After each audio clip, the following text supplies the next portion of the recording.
Good morning, everybody. Happy Thursday. We have an amazing show for everybody. We do have a great show today. We've got a report from the ground of the newly developing Chicago teacher strike, so we'll get into that. We also have new reporting on Biden campaign's cash struggles, and of course, we're learning more this morning about the tragic and untimely death of Congressman Elijah Cummings, so we'll have a report on that as well. All that and more today on Rising.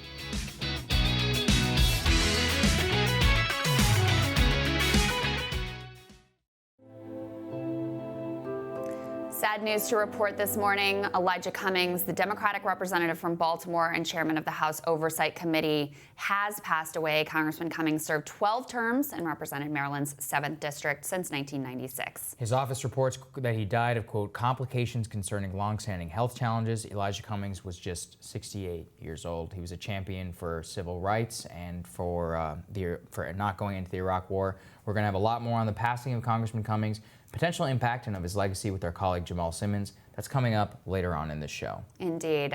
Incredibly sad news this morning. But Saagar, what else are you looking at? Well, this is something a little bit different, but a bitter debate has erupted online, and for once, it's actually substantive and relevant to all of our lives.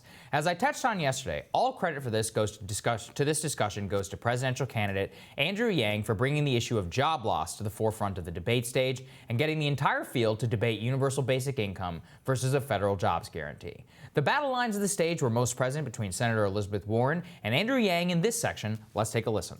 Driving a truck is the most common job in 29 states, including this one. 3.5 million truck drivers in this country, and my friends in California are piloting self-driving trucks. What is that going to mean for the 3.5 million truckers or the 7 million Americans who work in truck stops, motels, and diners that rely upon the truckers getting out and having a meal? Saying this is a rules problem is ignoring the reality that Americans see around us every single day.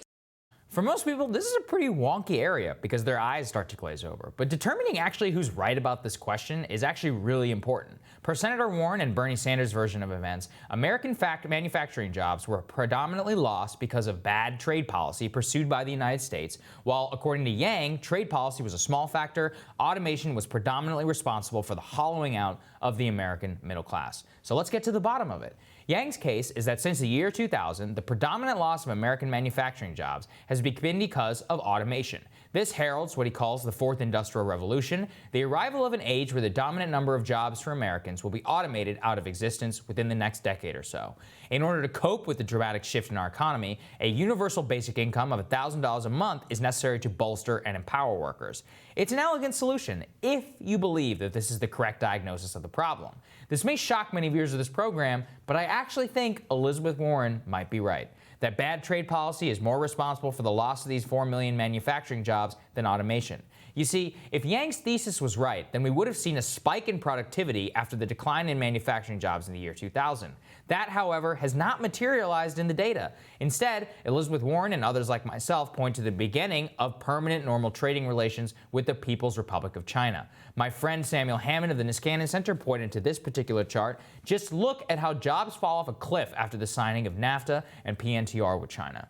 I should give full credit to Yang. His response to low productivity following the job loss in his automation thesis is that everyone was trying to find a job in order to make ends meet and that they don't leave the labor force. Hammond, however, says that the U.S. had higher manufacturing productivity growth in the 72 to 2000 period and steady manufacturing employment levels. If the early 2000s job loss was automation, you'd have to see a big spike in productivity.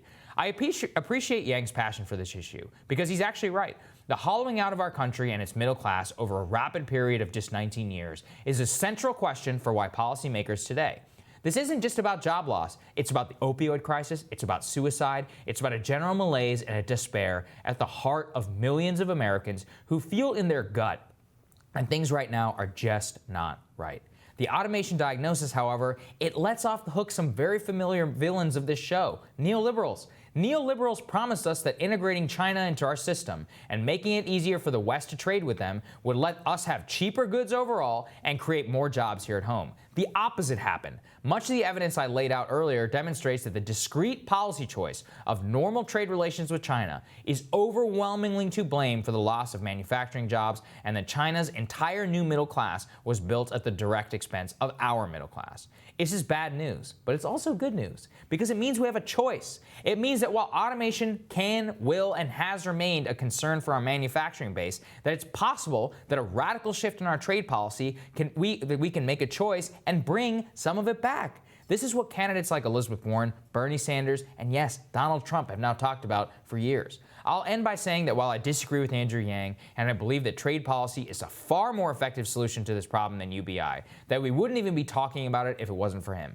It is a great thing to have people online debating how American manufacturing jobs were lost. For a while, nobody even cared, and some were willing to deny the truth. So let's keep the debate going. There's really no downside to trying to do everything we can to reverse the disaster that's been wrought upon us. And the reason I did this, Crystal, is because like I said, I think it's important to think, in my view of the diagnosis of the problem, that we have a choice for this issue. Right. And it's so great that we're having this debate in the first place. Remember when President Obama was like, no, those jobs are gone and they're never coming back? Well, that's a disgrace. This was and he was praised for telling the hard truth. Like great. And like that takes a lot of courage to sort of stomp on the hearts of people who've already been stomped on. I have a lot of thoughts on this issue. Okay, number one, so I think there's a difference between what's happened in the past and where things are going. Right. Zero doubt in my mind that NAFTA and the potential of TPP and the normalizing of trade relations with China, incredibly important part of the story, especially if we focus just exclusively, as you did, on manufacturing job loss. The difference is Andrew Yang doesn't just talk about manufacturing job loss. In fact, what he mostly focuses on is total jobs, and a lot in the service sector. So he always points to Amazon, right? You see your malls closing down. You see suburban stores shuttering because Amazon has upended that whole sector, and cashier, retail sales worker are two of the most common jobs in the entire country. So, and truck driving is also an incredibly common job. So he looks at the entire spectrum of job losses, and he looks at where we're going in the future. And I think there's a very strong argument to be made that over the next 10, 20 years, what we are going to see by and large is automation as the driving force for job loss. So you can mark me in the camp very much as both.